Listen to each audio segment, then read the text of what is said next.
কিংবদন্তি ফুটবলার থেকে সকল বিশ্লেষক এমনকি সুপার কম্পিউটারও বলছে 2026 বিশ্বকাপও যাবে আর্জেন্টিনার ঘরে। ব্যাক টু ব্যাক শিরোপা জিতে আকাশের নীল জার্সিকে বিদায় বলবেন লিও।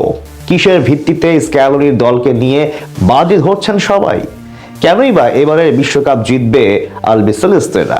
সেই বিশেষ 3 কারণ যার জন্য মেসিরাই থাকবে সবচেয়ে ফেভারিট, তার বিস্তর ব্যাখ্যা থাকছে রিপোর্টে। শেষ হয়েছে ড্র, কিছুদিনের মাঝেই শুরু হয়ে যাবে দিন গণনা। পুরো বিশ্বের অধীর আগ্রহে অপেক্ষা 2026 গ্রেটেস্ট শো অন আর্থকে ঘিরে। তবে ইতিমধ্যেই চুলচেরা বিশ্লেষণ শুরু করেছে নীতি নির্ধারকরা। কে জিতবে এবারের বিশ্বকাপ ট্রফি?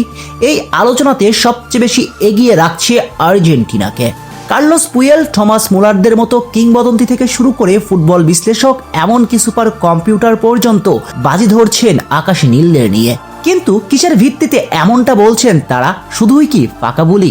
আর্জেন্টিনা ভক্তদের নিজেদের দিকে টানার জন্যই কি এমনটা বলছেন পুয়েল, মুলাররা?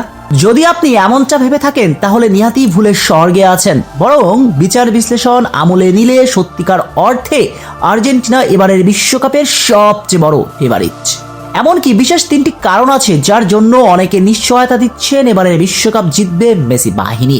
চলুন তাহলে সেই বিশেষ 3 কারণ জানা যাক। Number 1, venue. এবারের বিশ্বকাপের 3 দেশ যৌথভাবে আয়োজন করলেও আর্জেন্টিনা তাদের বিগ ম্যাচগুলো খেলবে মার্কিন যুক্তরাষ্ট্রে, যেখানে মেসি ঝড়ে কাঁপছে সবাই। মেসির জন্য মার্কিন যুক্তরাষ্ট্রে শুরু হয়েছে ফুটবলের বিপ্লব।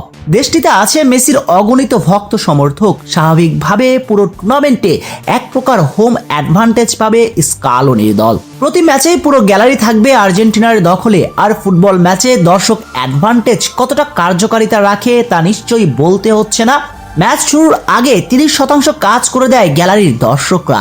স্বাভাবিকভাবেই প্রতি ম্যাচের আগে আর্জেন্টিনা অন্য সবার চেয়ে এগিয়েই থাকবে। এছাড়াও প্রতিটি ভেন্যু মেসির নিজের হাতের তালুর মতো চেনা, তাই বিশ্লেষণের ঝান্ডা উড়ালে দর্শক অ্যাডভান্টেজ থাকছে মেসির দলের জন্য।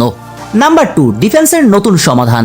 আর্জেন্টিনার মিডফিল্ড থেকে ফরওয়ার্ড সব জায়গাতেই একেবারে রেডি প্রোডাক্ট। মধ্যমাঠে যেমন পুরো দুনিয়ার সেরা, তেমনি ফরওয়ার্ড লাইনে আলভারেজ মার্টিনেজ থাকছেন, অস্বস্তির কারণ নেই। তবে অস্বস্তিটা ছিল রক্ষণ নিয়ে। পুরো বিশ্বকাপ বাছাই পর্ব জুড়ে নতুনদের সুযোগ না দেয়া নিয়ে বেশ সমালোচনার মুখে পড়েছিলেন Scaloni.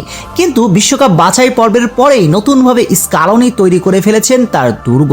Lionel স্কালোনির mastermind game plan নিয়ে সন্দেহ তোলার সুযোগ নেই। কিন্তু শেষ বিশ্বকাপে কখনো কখনো তিনি নার্ভ হারিয়ে ফেলেছেন, কেননা কাতার বিশ্বকাপে তিনি খুব একটা অভিজ্ঞতা সম্পন্ন কোচ ছিলেন না।